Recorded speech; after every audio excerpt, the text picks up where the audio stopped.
Hi అండి. ఈరోజు మీ అందరికీ నెల్లూరులో ఫేమస్ టెంపుల్ అయిన శ్రీ భువనేశ్వరి సమేత శ్రీ మూలస్థానేశ్వర స్వామి వారి దేవస్థానం చూపిస్తున్నానండి.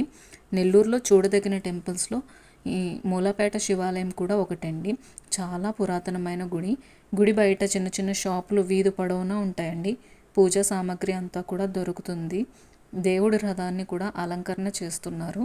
శివరాత్రి మరుసటి రోజు మా యశశ్రీకి శివాలయంలో ప్రోగ్రాం ఉందండి. అందుకని ఎలాగో వచ్చాం కదా అని గుడి వీడియో కూడా తీస్తే మీ అందరికీ చూపించడానికి ఉంటుంది కదా అని తీసానండి.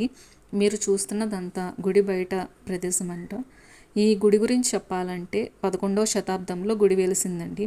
పూర్వం త్రినేత్రుడు అనే ముక్కంటి రెడ్డి రాజుల దగ్గర ఉన్న ఆవుల మందలో ఒక ఆవు రోజు ఒక పుట్ట దగ్గర పాలు దారి విడుస్తుంది. ఆవు రోజు పాలు ఇవ్వడం లేదని ఆవుల కాపరిని రాజా సంస్థానం వారు దండించారంటండి. ఆవుల కాపరి ఆవుని కనిపెట్టుకొని ఉండగా ఆవు లింగమున్న ప్రదేశం వద్ద పాలతో లింగమును అభిషేకిస్తుండగా చూసిన కాపరి చేతిలోని కత్తితో పుట్టను కొట్టారంటండి. అలా కొట్టగా పుట్టలో ఉన్న లింగానికి పైభాగాన్న తగిలి రక్తం కారిందండి. పశువుల కాపరి ఆ విషయాన్ని వెంటనే ముక్కంటి రాజుతో చెప్పారంట. ఆ రోజు రాత్రి రాజుగారి కలలో శివుడు కనిపించి అక్కడ దేవాలయం నిర్మించమని చెప్పారంటండి. అప్పుడు శ్రీ ముక్కంటి రెడ్డి రాజులు దేవాలయాన్ని నిర్మించారు. దేవాలయం చరిత్ర: స్వామి ఎదురుగా ఉన్న నందికి ఒక మండపం ఉంటుందండి. ఆ మండపం స్తంభాలపై చెక్కబడి ఉందంట.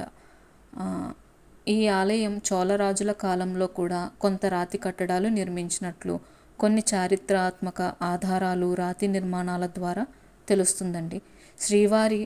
శ్రీ స్వామివారు నెల్లి చెట్టు కింద వెలిసినందున ఈ పట్టణానికి నెల్లూరు అని, మరియు స్వామివారు శ్రీ మూలస్థానేశ్వరునిగా వెలిసినందున ఈ యొక్క ప్రాంతానికి మూలాపేట అని కూడా పిలువబడుతుందండి.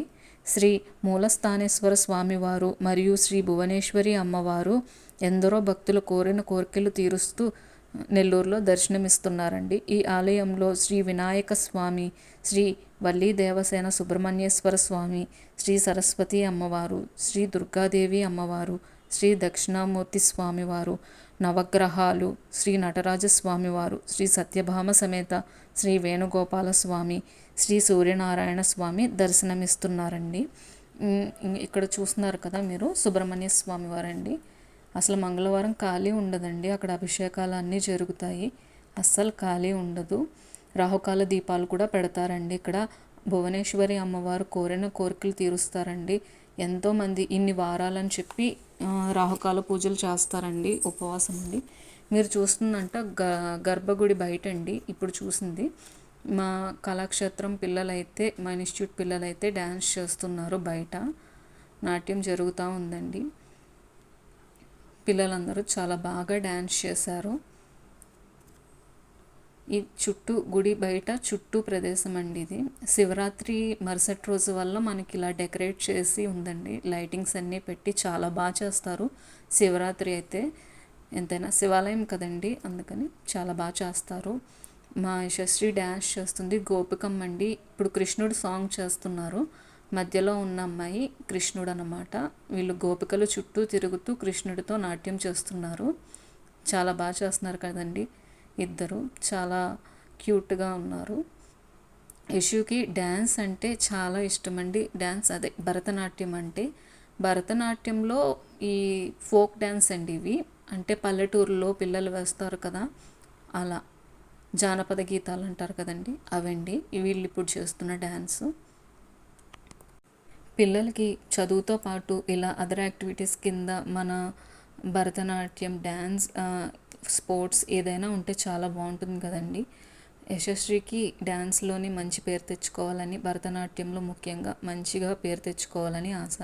ఇప్పుడు మీరు ఇందాక నీకు స్థల పురాణం చెప్పాను కదండి, గుడి బయట ఇలాగా రాసి ఉంచారు స్థల పురాణం అంతా. మా యశు వాళ్ళ సీనియర్ బ్యాచ్ అండి వీళ్ళంతా. యశునైతే ఈరోజు ఇలా రెడీ చేశాను ఫోక్ డ్యాన్స్కి. గిఫ్ట్ వచ్చింది కదా, ఫోటో తీయమంది, యూట్యూబ్లో చూపిద్దాం మమ్మీ అని చెప్పి.